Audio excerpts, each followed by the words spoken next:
Bismillahirrahmanirrahim. Assalamu alaikum students. Hope you will be fine and I'm sure you are utilizing your time effectively. But along with your study hours, must take out some time for exercise, which basically makes your body fit and healthy and you will be able to fight with virus. And I welcome you all in my biology class. Course code is 5090 and today our topic is osmosis. We are going to start week number 4. Format of session is review of diffusion. We will discuss about objectives of topic osmosis. There will be explanation of osmosis. There will be discussion of past paper questions related to osmosis. Then we will discuss about activity and there will be recap, paper pattern will be discussed, and at the end assignment which you will download from the DHA portal. So let's start. In the previous lessons we have discussed about plant and animal cells, and then we have discussed the phenomena that how the molecules move from one area to the other area. So we have discussed about topic diffusion. And the meaning of diffusion is that the movement of the molecules from higher concentration to lower concentration. If there will be higher concentration of molecules inside the cells, then molecules will move outside the cell, and if there will be higher concentration of molecules outside the cell as compared to inside, then ultimately molecules will start to move inside the cell. And when you can see in this diagram that there is a higher concentration of the molecules outside the cells, so molecules will start to move inside the cell, and after some time they will get the equilibrium. And what's the equilibrium mean? That the molecules will be equally distributed inside as well as outside the cell. It's a type of passive transport. There is no utilization of energy because it follows the natural phenomena, and through this natural phenomena there is no utilization of energy. Now we start the next topic. That one is osmosis, and these are the objectives. And you will be able to define osmosis as the passage of water molecules from a region of higher water potential to a region of lower water potential through a partially permeable membrane. And in second topic, water potential, you will be able to describe the importance of water potential gradient in the uptake of water by plants. And in the third topic, tonicity, you will identify the effect of osmosis on plants and animal tissues. So first we will discuss about osmosis. What's the definition of osmosis? It typically refers to the movement of water molecules from higher concentration to lower concentration, and you can say from higher water potential to lower water potential. Osmosis is also a type of diffusion. It's a special type of diffusion, but it typically refers to the movement of water molecules. In diffusion we have discussed that all the molecules like solid, liquid or gases can move from one area to the other area. But osmosis only and only refers to the movement of water molecule from higher water potential to lower water potential. So there is a definition: if a dilute solution is separated from a concentrated solution by a partially permeable membrane. So in this process there is the need of partially permeable membrane. That process is never ever completed without partially permeable membrane, and we can't say that process is osmosis. In diffusion there is a need, and you can say there is no need of partially permeable membrane. It depends on the conditions, but in this case water diffuses across the membrane from dilute to concentrated solution. So this is known as osmosis. And you can see in this diagram that there is a beaker, and that beaker has two portions which are separated with the help of semi-permeable membrane, and you can see that there is the movement of the water molecules from one side to the other side. And you can also observe that there is the equal concentration of solutions at both sides. You can say at one side which contain concentrated solution and at the other side which contain dilute solution, but both sides have equal concentration at the start of the experiment. And after some time, after 30 minutes, we will observe that at one side the level of the solution is rise as compared to the other side. Why is it so? Why the level is high at one side as compared to the other side? The reason is this, that where there is a dilute solution mean that there is a more amount of water, there is a higher water potential, and concentrated mean that there is a lower water potential, mean that there is a lower concentration of water molecules. So ultimately, when water molecules will move from the dilute solution to concentrated solution, the level will ultimately high at the other side. And there is the blue color balls are showing the water molecules and the pink color balls showing sugar molecules, and it's just because of osmosis. That one is also a type of passive transport. There is also no utilization of energy. If you want osmosis, if you want the movement of the water from one side to the other side, just change the concentration of solute particle. If you want to move the flow of the water, like in this beaker, if you want to move the flow of the water from this side to the other side, then you have to add more water in this concentrated solution. You have to convert this hypotonic solution more dilute as compared to the other solution. Then ultimately water molecules will start to move in the backward direction. And there are two conditions for osmosis to occur. Number one is a semi-permeable membrane, and second one is a difference in concentration gradient. And then ultimately there will be a movement of the water molecules from the dilute solution to strong solution. Dilute mean that there is a maximum amount of water molecules, and strong salt or sugar solution mean that there is a less amount of water molecules as compared to salt. Now in this picture, basically in the previous lessons we have discussed that cell membrane, which is elastic and thin, and it acts as a semi-permeable membrane, selectively permeable membrane, mean that it allows certain molecules to pass through it. And you can see that there is some of the molecules are crossing this membrane, but some of the molecules are not allowing to move the other side, because it acts as a barrier for certain molecules, for large size molecules to move out, just like protein molecules, and it never ever allow what protein molecules to move outside the cell. Now we will discuss about the term tonicity, because if we have to know about the osmosis and we have to discuss the effect of the water potential on different types of the cells, so first we should know what's the meaning of tonicity. Tonicity refers to the relative concentration of solute in the solutions being compared, and there are three different types of the solutions: the hypertonic solution, hypotonic solution, and isotonic solution. Hypertonic solution has relatively more solute, and hypotonic solution has relatively less solute. Like if you will take a beaker, and that beaker will be separated by a partially permeable membrane, so how you will say that the solution at the A side is hypertonic and the solution at the B side is hypotonic? You will compare the concentration of the solute. Where there will be higher concentration of the solute, that solution will be known as hypertonic, and where there will be a less solute concentration, that solution will be known as hypotonic solution. And if there is equal concentration of solutes, then that solution will be known as isotonic solution. Iso means same concentration of solute at the both sides. So now we will start the effect of water potential on the animal cell. So first we will take an example of hypotonic solution. We will take red blood cells and we'll place the red blood cells in a hypotonic solution.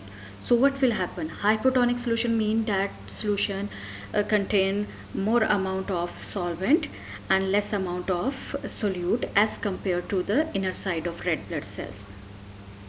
So according to the definition, water always move from higher water potential to lower water potential. So water will start to move inside the red blood cells, and ultimately red blood cells will be filled with maximum amount of water, and ultimately these red blood cells will be ruptured, because red blood cells are animal cells and animal cells don't have cell wall. So these red blood cells will be ruptured just because of the movement of the water. So what will be the effect of hypertonic solution on red blood cells? If you will place red blood cells in hypertonic solution, then ultimately water will start to move outside the cell because of the lower water potential in outer environment as compared to the inner environment. But when these red blood cells will lose the water, then ultimately there will be formation of little spikes as water is lost and the cell shrinks, and that process is called crenation. An animal cell will become dehydrated when placed in hypotonic solution, and it will die eventually because of the loss of the water molecules, because the water will move out just because of the difference in water potential.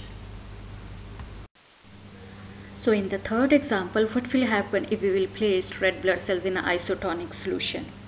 Isotonic solution means that there is the same volume, same concentration of solute inside as well as outside the cells.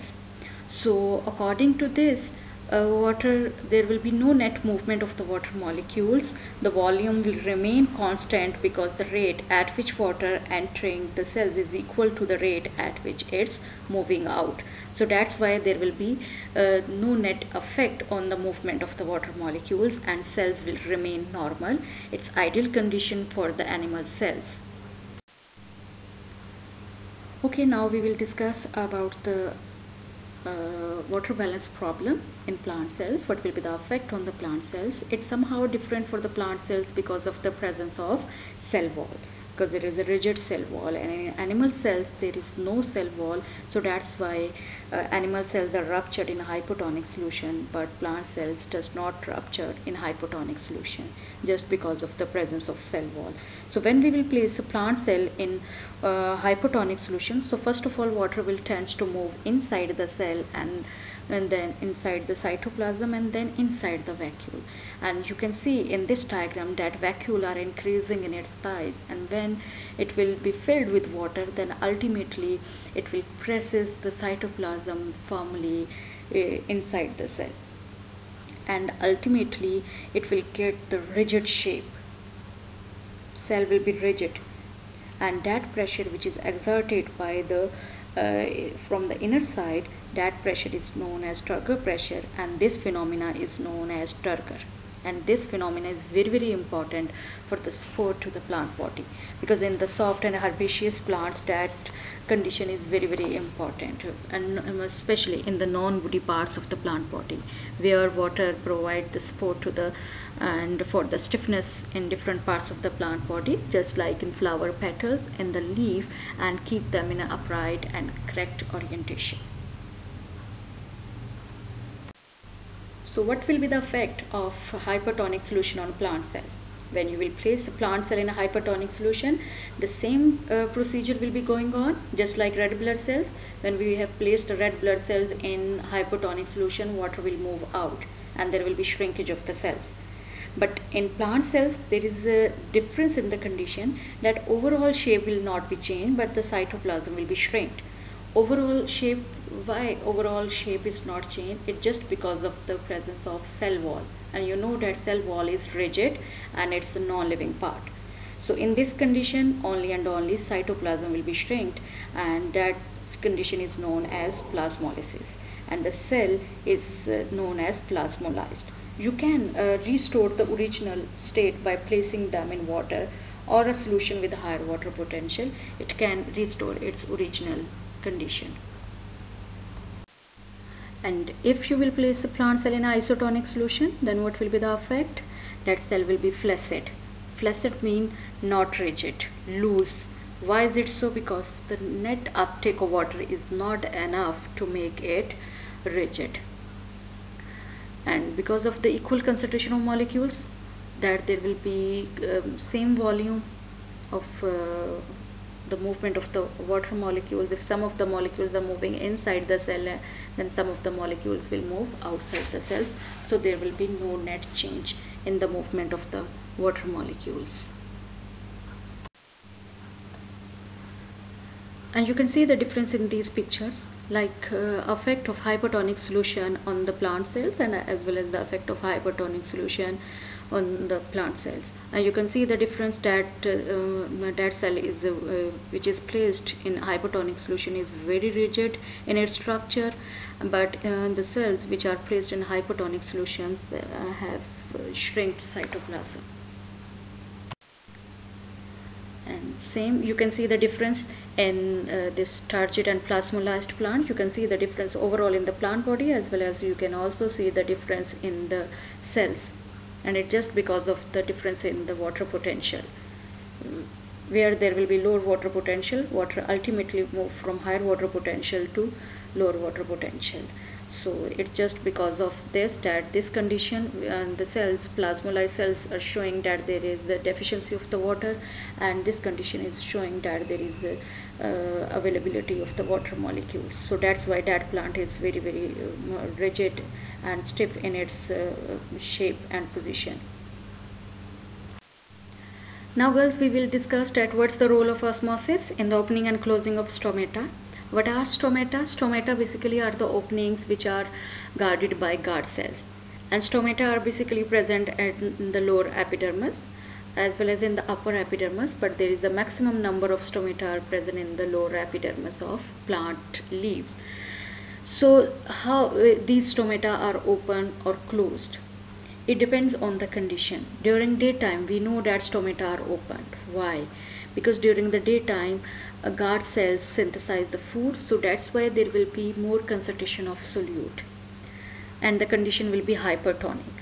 So ultimately, water will start to move from nearby epidermal cells inside the guard cells. And when guard cells get the water, these will get rigid and bow-shaped structure, and pore will be created, and we say that stomata is opened. But at the night time, when there is no photosynthesis, so ultimately water will start to move outside the guard cells, and when guard cells will lose the water, these guard cells will get the flaccid shape, and inner walls will contact to each other. When inner walls contact to each other, then ultimately pore will be closed, and we say that stomata are closed. So that's it's very, very important role of osmosis in the opening and closing of stomata, because stomata plays a very crucial role for the gaseous exchange as well as for the transpiration. Now we will take an example of amoeba. That one is a unicellular organisms, and amoeba lives in water. So how water moves inside the amoeba cell? Basically, inner condition of the amoeba is very concentrated, so ultimately water will start to move inside the amoeba by osmosis. But there is a question that why does not an amoeba burst like a red blood cells? Like we say that if we will place a red blood cells and animal cells in hypotonic solution, then those will be ruptured because of the absence of cell wall. So how amoeba is capable to survive in hypotonic solution? So these amoeba are gifted with contractile vacuole, and you can see in this diagram, and start from the step number 1, water enters due to osmosis, and in the second step excess water enters contractile vacuole.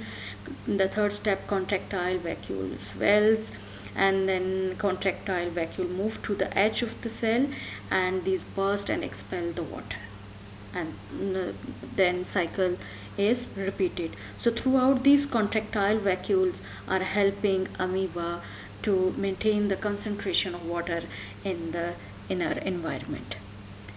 So just like amoeba, we are also blessed with a pair of kidney, because sometimes we take plenty amount of water and sometimes our intake is very, very low. So how our cells are surviving in these conditions? So our kidney basically filter. If there will be a high intake of water, then ultimately your kidneys will filter more amount of water, and then you will get rid more amount of water in the form of urine. And if your intake is low, then your kidney will filter less amount of water, there will be low output of urine. So through this, your kidneys helps in maintaining the amount of water in your body fluid, just like these contractile vacuoles in an amoeba. Okay students, now lesson is over. Now we will do the practice of these questions which I have taken from CIE paper. So in this MCQ, first you have to read this statement that the diagram represents apparatus used to investigate osmosis, and which molecule will move across the partially permeable membrane and which change will occur in the solution level. And you have to select which one is the right option, A, B, C and D, and they are asking about molecules and solution level. So how you will select the right option? First of all, I have to study, and you have to study this diagram and observe this diagram carefully, that this beaker contain water. Water mean that there is a hypotonic solution. And then you will see that there is you can say that just like a beaker, and you can say just like tubing, but this tubing consists of a partially permeable membrane, and this tubing contain concentrated starch solution, mean that one is a hypertonic solution. Then you will see that there is a tube, and inside the tube there is a level of the solution which will be observed, that the level of the solution will be rise or maybe fall. It depends on the water potential. So according to our concept, we know that water always move from higher water potential to lower water potential. So they are asking about the movement of the molecules. So first we have to think about it, that water will move inside, or maybe starch molecules will move outside. But according to our definition, water will move from higher water potential to lower. So water molecules will move inside the tubing, and the level of the solution, because when water will start to move inside the tubing, then ultimately the level of the solution will rise. So first you have to see this option. In the A option they have mentioned starch, no. In the B starch, no, that one is the wrong option. And in the C and D water, both are the right, but we have to see in the second column and that the solution level will fall or rise. So according to our concept, that the level of the solution will rise. So the C option is the wrong option and D is the right option. So before going to select the right option, first choose the elimination method. Now we will do the practice of the second MCQ. In this MCQ, the diagram shows the direction of water movement from one cell to another in a plant root. You can see that there are two cells, cell P and cell Q, and there is an arrow which showing the direction of movement of the water from cell P to cell Q. So which cell has the higher water potential, and how does the water move, like through which phenomena that water will move? So there is a option, cell with higher water potential P. Okay, cell in the B, cell P has higher water potential, fine. In the C and D, Q, so C is wrong and D is also wrong, because the water always move from higher water potential to lower water potential. So which cell has higher water potential? P. So now we have to focus on A and B, that by which process water moves from P to Q. In A option they have written the process by which water moves, that one is active transport. But active transport, in the next lesson we will discuss that active transport is the movement from lower concentration to higher concentration. So it's the wrong option. And in the second they have mentioned diffusion and osmosis, that one is the right option, because osmosis is the special type of diffusion. So that's why diffusion and osmosis, option B is the correct option. Now we will do the practice of a theory question. That figure shows the human cell. Name and state the main function of the type of cell shown in the figure 4.1. Name and you can easily identify that one is a red blood cell, and function, you know that red blood cells, because which things are showing that this one is a red blood cell. You can easily identify these cells because there is the labeling, and they have mentioned that cytoplasm containing hemoglobin, and which cells contain hemoglobin, that one is a red blood cell. Hemoglobin means iron containing protein which transport the oxygen from one targeted area to the other targeted area. And there is an other question. Explain what would happen to the cell shown in the figure 4.1 if placed in pure water. So what will be the effect on the red blood cells? Pure water means that you are going to place in hypotonic solution. Pure water has higher water potential. When you will place the red blood cell in pure water, then ultimately water will tend to move inside the red blood cells, and when the red blood cells will excessively filled with water, then ultimately it will be ruptured just like overfilled balloon, and because of the absence of cell wall, it will be ruptured. And I'm sure the concept will be clear that what type of the questions may be come from this concept. Now there is an activity. You can perform this activity at your home easily. When you are going to fry chips, then ultimately you have to select two chips, potato chips, and then you have to take two beakers. If you don't have beakers, then ultimately you can use cups or glass, whatever you have, and you have to take 2 tablespoons salt, or maybe you can take 1 tablespoon of salt and water. You will take 2 beakers or 2 cups or 2 glass, and in one you will take water in both beakers, and in one beaker you will add salt. You will mix well, and then you will place 2 potato chips, 1 in each beaker, and after 30 minutes you will see the result. Now it's up to you. You will perform this practical, and then you will ultimately observe that what will be the effect on the potato chips, and then your concept will be more clear. Its recap, we have discussed at what's the effect of isotonic, hypotonic and hypotonic solution on animal cells and plant cells, because according to the osmosis that there is a movement of water molecules from higher concentration to lower concentration. So the animal cells, we have discussed that if we will place an animal cell, red blood cell, in isotonic solution, it will remain normal because of the same concentration of solutes. But in hypotonic solution, what will happen? There will be rupturing of the red blood cells because of the absence of cell wall, and water will tend to move inside the red blood cells because inside the cell there is a low water potential. But in a hypotonic solution, red blood cells will be shrinked just because of the loss of water. And in plant cells, if we will place in isotonic solution, then plant cells will remain flaccid, and if we will place plant cell in a hypotonic solution, then it will be turgid, and it's an ideal condition for the plant body. And you can see that there is a movement of the water inside the cells, and the vacuole will get the rigid shape. And in the third condition, if we will place a plant cell in hypotonic solution, then there will be shrinkage of cytoplasm just because of the loss of water, but the overall shape will not be changed. It's just because of the presence of cell wall. And now, students, we will discuss about the paper pattern of biology. Course code is 5090. Your paper will consist of there are 3 types of paper: multiple choice questions and theory section, and the third is alternative to practical. And your paper, there are 3 papers.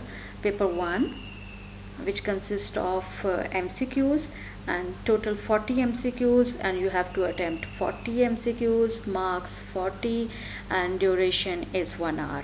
And paper 2 consists of 3 portions, 3 sections: section A, section B, section C. Section A Total number of questions 5, and you have to attempt all questions. All these questions are compulsory questions. You have to attempt all these questions, and total marks 50. And section B consists of 2 questions, and these are also compulsory questions. You have to attempt both questions, marks 20. And in the section C you will have 2 questions, question number 8 or question number 9, and you have to attempt 1 question, marks 10. In section C you have a choice, but in the rest of the section you don't have a choice. And the total time for the paper 2 is 1 hour and 45 minutes.